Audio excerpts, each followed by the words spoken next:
Here goes, first attempt.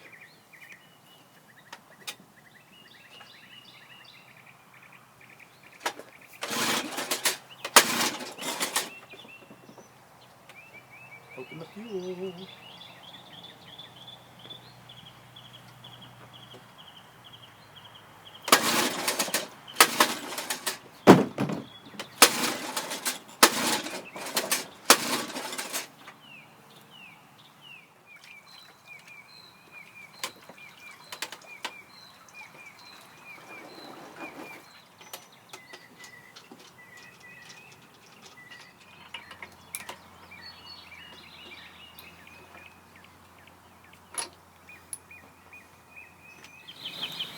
They're nice and clean, not fouled.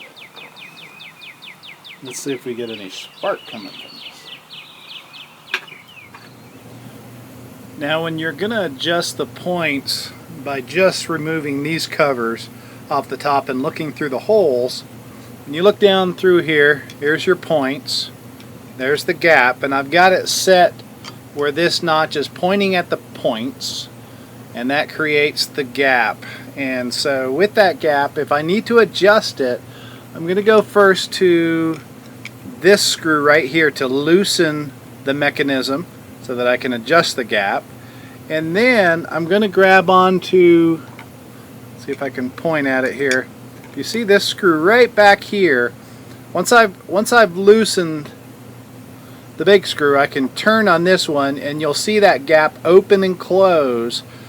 And then what you do is you have your feeler gauge down in between the points, and then you adjust this little screw back here. It's a little flat bladed screw right there, and you turn it until you just feel it snug against your feeler gauge, and then go ahead and tighten this one that you don't turn this counterclockwise. And I'd already loosened this, so but I just want to give you that little hint there. Try not to turn this flywheel counterclockwise, or you'll end up having to undo the water pump area again and redo that. So I'm using a puller that I got at Harbor Freight Tools, and this one it's about $13, 13 and some change. Came in this box, and that's what it looks like on the inside. Now there's a lot of bolts in there, and yet I didn't have the size and threading that I needed for these 3 threaded holes on top of the flywheel. So what I was able to do is take 3 of the bolts that come from holding the gas tank on, and I'm able to use those, and I'm going to add extra washers to them.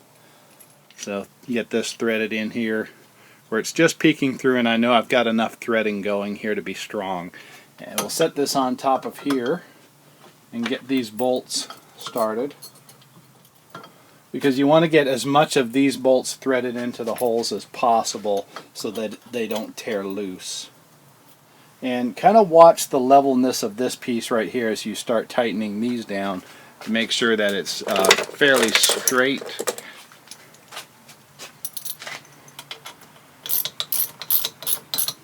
That it stays fairly level.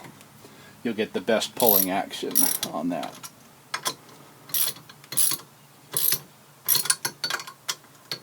If you don't feel like you're getting enough threading in, you can back this threaded rod off a little bit, but I wouldn't take too much away from it because you want a good grip on that.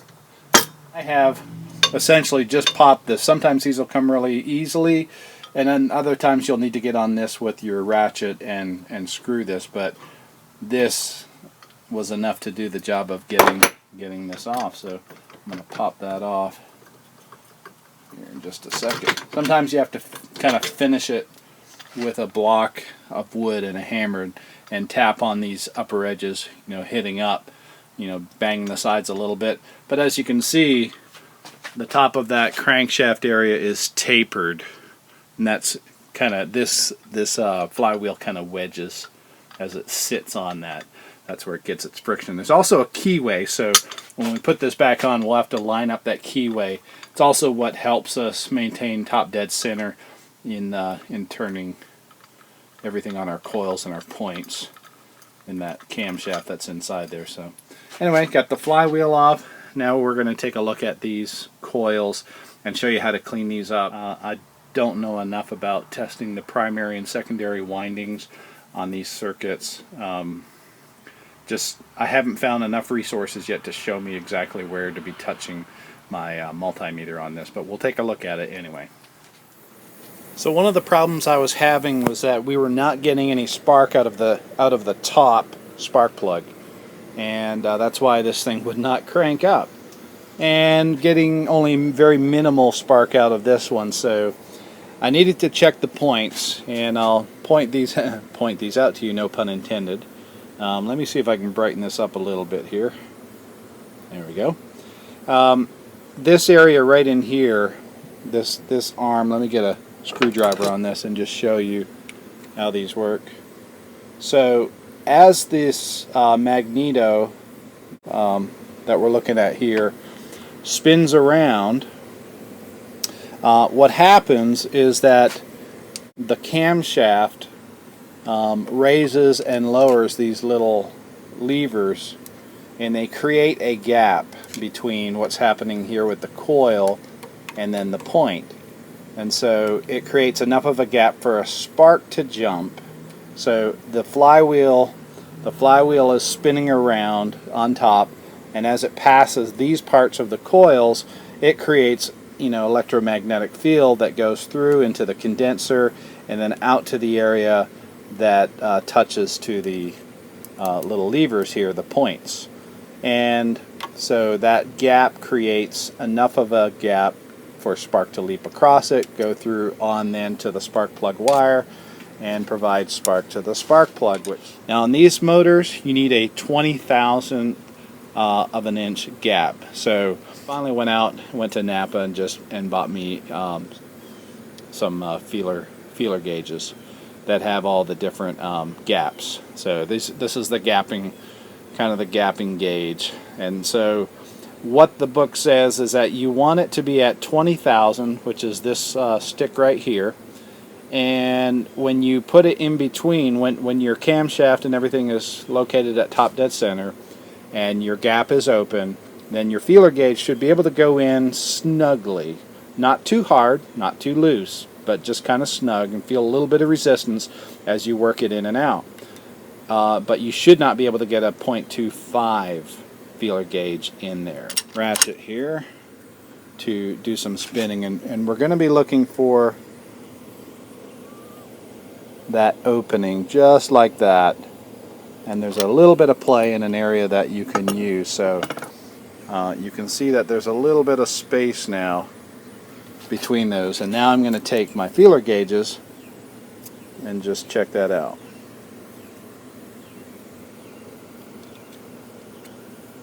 And that is just snug. I can get it in there, but I feel a bit of resistance on that. And the 25, I have to work it pretty hard to get that in there. So that's that. And that's how we gap those. And I've already gapped these, so I know these are good. The other thing that we can do to clean these is to take some emery cloth and go ahead and just kind of work that in there. And this is a job that is easier to work with the flywheel off, for sure.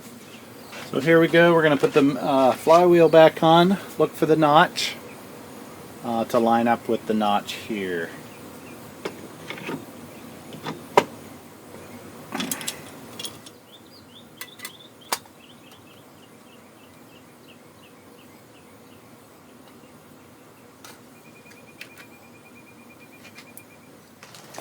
So we're going to give this another go. We're going to loosen our vent cap, make sure our fuel is turned on here on the side. Now in low speed, we're going to put it in the start position for starting, but in low speed, we're going to use this knob on top to adjust the idle speed. Usually I think it's going to be pretty good right here, straight dead on, but the lower you get in your idle speed, you're going to want to make it richer. So you're going to turn the lever this way to make your mixture a little bit richer on the fuel.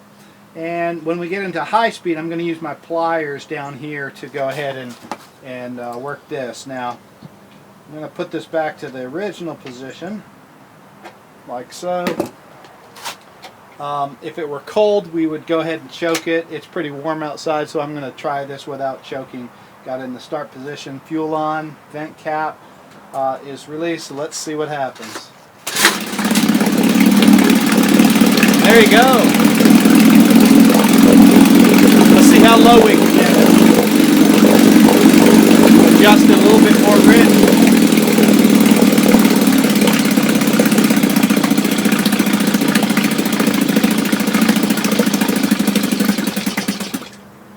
A little too low, so I don't quite have all the low end, you know, to my advantage here, but it's pretty close, so enough that I can work with it. Let's go ahead and start it up again.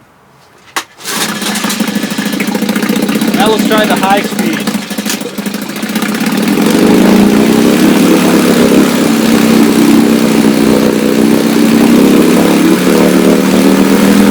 Get that needle just right, and it really trims it out. That's pretty doggone good. We've got good water pumping here from the water pump coming out there with the exhaust. It's good warm water.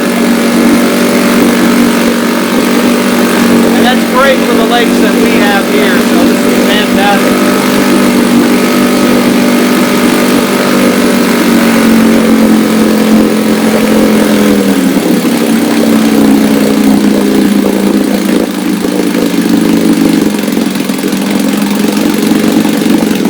Well, we've had a lot of fun on this little series of going through this 1962 Johnson Seahorse 3 horsepower.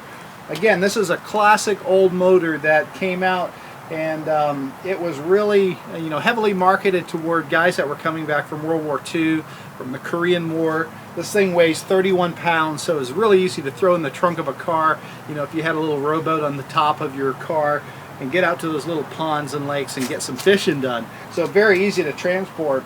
And you know, as old as this thing is, it's amazing that we can rebuild these things and get them going again. This is going to be perfect for the lakes around here. We've got 2 small lakes that require under 10 horsepower motors on the boats. So that's going to be perfect for getting us out to some really good fishing spots. I know my father-in-law is really looking forward to getting some fishing done this year, and this is going to help us get there. So thanks for joining us. Thanks to all my new subscribers, and we will see you on the next series.